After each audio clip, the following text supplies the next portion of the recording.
ये फिल्म एक सच्ची कहानी पर बनाई गई है। शुरू में ये बताया जाता है कि जून 1940 में जर्मन ने फ्रांस पर कब्जा किया। बेसिकली इस फिल्म की कहानी एक किरदार एवन रेहॉन से स्टार्ट होती है, जो कि गाड़ी में जा रहा होता है और पीछे आने वाली कैनन के सोल्जर इस आदमी को इन्वेस्टिगेशन के लिए ले जाते हैं। वो लोग समझते हैं कि ये वॉर सेलर है, उसे जाने दिया जाता है। गाड़ी लेकर वो ऐसी जगह जाता है जहाँ बहुत से एयरप्लेन्स खड़े होते हैं और वहाँ एक रूम में एंटर हो जाता है। वहाँ एक आने वाला ऑफिसर बताता है कि जंग खत्म हो गई है और इंग्लैंड में मरने से बेहतर है तुम फ्रांस में रहो। ये कहकर वो चला जाता है। वहाँ पास खड़े कुछ जर्मन के ऑफिसर पायलट ऑफिसर्स बात कर रहे होते हैं। जैसा कि वो कहते हैं कि प्लान्स हमारे पहले से ही तैयार हैं। पहली बात, हम रॉयल एयरफोर्स को तबाह कर देंगे। फिर पास खड़े एक एयरप्लेन में एवन जाकर बैठ जाता है और उसको ले जाता है। पायलट ऑफिसर उसको रोकने के लिए भागते हैं, लेकिन एवन चला जाता है। नेक्स्ट सीन में पायलट ऑफिसर ऑफिस की जगह दिखाई जाती है जहाँ एयर अटैक्स हो रहे होते हैं।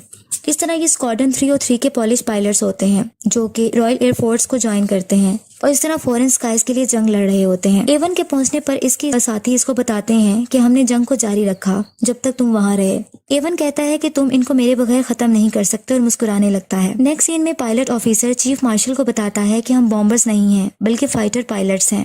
हमने बहुत से जर्मन को पोलैंड में शॉट डाउन किया है और ये स्किल आपकी रॉयल एयरफोर्स का तजर्बा है। इस पर मार्शल इसको थोड़ी इंस्ट्रक्शन करता है, जिस पर वो यस सर कहकर चला जाता है। इसी तरह नेक्स्ट सीन में दिखाया जाता है कि एक राफ्ट टीम का पायलट एयरक्राफ्ट में बैठा होता है और एक लेडी की पिक को देख रहा होता है और फिर फ्लाइट लेता है। अपने फ्लाइट के साथ वो मुसलसल इंस्ट्रक्शनल पॉइंट ऑफ व्यू से कांटेक्ट में रहता है। एयरक्राफ्ट से मुसलसल फायरिंग की जाती है और वो अपने ऑपोजिट एयरक्राफ्ट को बहादुरी से गिरा देता है। अब एक ऑफिस दिखाया जाता है जहाँ 2 ऑफिसर्स बैठे होते हैं, जिनमें से एक का नाम मिलो होता है। जब वो बाहर आते हैं तो वो देखते हैं कि इवन अपनी राफ्ट टीम को लेकर वहां पहुंच चुका होता है। थोड़ी देर में ट्रेनर वहां जाकर उनको पे अटेंशन कहता है और बहादुर पॉलिश पायलट्स भी कहता है और कहता है कि तुम्हें राफ्ट में वेलकम कहा जाता है। अब ये मेरी ड्यूटी है कि मैं तुम सबको टीच करूं। उसके बाद पॉलिश पायलट्स को लैंग्वेज पढ़ाई जाती है, जो कि इनको लैंग्वेज बैरियर्स होते हैं और इसके बाद इनकी कुछ चेकअप भी किए जाते हैं, जो कि आई साइट टेस्ट किए जाते हैं। थोड़ी देर में इन सबको एयरक्राफ्ट की तरफ ले जाते हैं और एवन बताता है कि एयरक्राफ्ट को जमीन से उतारने से पहले इसके व्हील्स को खोल देना। फिर एवन मार्शल बताता है कि एक चीज जो हम जानते हैं वो ये है कि उड़ना कैसे है। मिलो गिब्सन जो कि कमांडिंग ऑफिसर होता है, वो मुसलसल इनसे बात कर रहा होता है। फिर पॉलिश पायलट्स उसको कहते हैं कि ये वो लोग हैं, यानी जर्मन वो लोग हैं जो हमारे लोगों को मार रहे हैं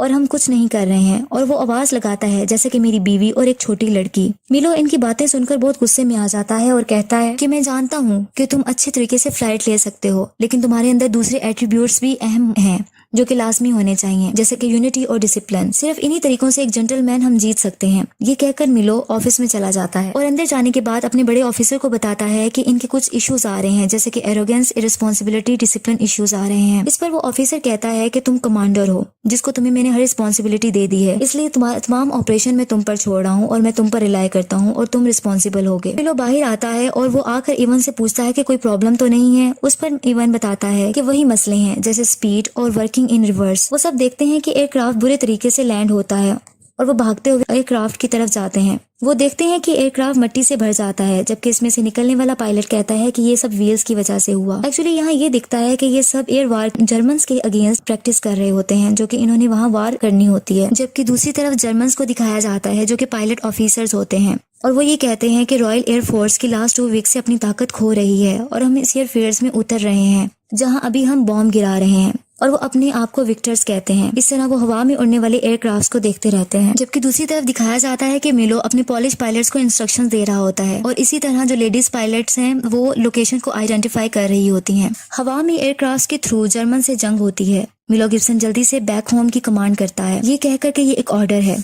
जर्मन के कुछ जहाजों को गिरा दिया जाता है। अब पॉलिश फाइटर्स लैंड करते हैं और देखते हैं कुछ पायलट्स की डेथ हो गई है, जो कि जर्मन्स होते हैं। इवन जब लैंड करता है तो वो एक कपड़ा लेकर उन जर्मन्स की डेड बॉडीज पर डाल देता है, ये कहकर के ये हम भी हो सकते थे। लेकिन दूसरा पायलट कहता है कि ये भी तुम्हारे साथ ऐसा ही करेंगे जैसा तुम इनके साथ अच्छा कर रहे हो। इस पर वो आइवन को कहता है कि तुम हाफ स्विस हो, जिसकी वजह से तुम्हारे अंदर जर्मन्स के लिए हमदर्दी है। और इस तरह वो ये कहता है कि हम यहाँ जर्मन्स को मारने आए हैं, ना कि इनके लिए दुआ करने। ये कहकर वो चला जाता है। अब मिलो एक दोबारा मीटिंग अरेंज करता है और सबको बताता है कि हम अपनी दुश्मन को शूट करने जा रहे हैं और तुम सबको स्ट्रिक्टली सब चीजों को फॉलो करना है। इस पर बड़ा ऑफिसर एक मैसेज पढ़कर सुनाता है और वो कहता है congratulations 303 squadrons.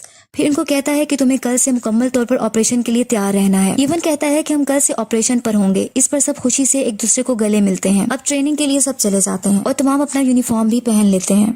Next day operation start हो जाता है और लेडी पायलट्स अपनी ऑफिसर अपनी ड्यूटी संभाल रही होती हैं। फाइटर पायलट्स की एयरफील्ड पर दूसरी फोर्स की तरफ से बम्बार्डमेंट स्टार्ट हो जाती है, लेकिन सब कामयाबी से फाइट करते हैं और दोबारा एयर अटैक्स शुरू हो जाते हैं। फिर दिखाया जाता है रॉयल एयरफोर्स टीम आपस में कांटेक्ट में रहती है। इस लड़ाई में रॉयल एयरफोर्स का पायलट एक उड़ते हुए एयरक्राफ्ट को जो कि जर्मन का होता है उसको मार गिराता है, जबकि दूसरी तरफ मिलो को इवन कहता है कि तुम जानते हो कि मैं बेस्ट हूँ। अभी वो ये बता रहा होता है कि इवन का दोस्त आ जाता है, जिसे लेकर वो रॉयल एयरफोर्स टीम की तरफ ले जाता है और कहता है कि देखो कौन आया है। सब उसे खुशी से गले मिलते हैं और इस तरह इवन बाहर आता है तो इसे एयरक्राफ्ट के मुतालिक एक आदमी के थ्रू बताया जाता है। वो आदमी से बताता है कि एरोप्लेन में गन कैमरास को इंस्टॉल कर दिया गया है और ये आपका ही आइडिया था। ये वाली गन्स 150 यार्ड से रिहार्मोनाइज्ड कर दी गई हैं, तकरीबन 137 मीटर्स पर। लेकिन इसका ये मतलब है कि आपको रियर क्लोज रहना पड़ेगा एक फासले पर और फिर इसको हिट करना होगा। ये इतना ही सही होगा जितना कि एक कैनन होती है बरतानिया के लड़कों के मुताबिक। रॉयल एयरफोर्स टीम की अगली सुबह ग्रुप फोटो ली जाती है कि अचानक से सायरन बजने लग जाता है और अनाउंसमेंट होती है कि टीम अपनी एयरक्राफ्ट की तरफ जल्दी से भागें। ऑपरेशन शुरू होने का वक्त आ गया है और सब फ्लाइट लेते हैं और एयरक्राफ्ट के थ्रू फायरिंग शुरू हो जाती है,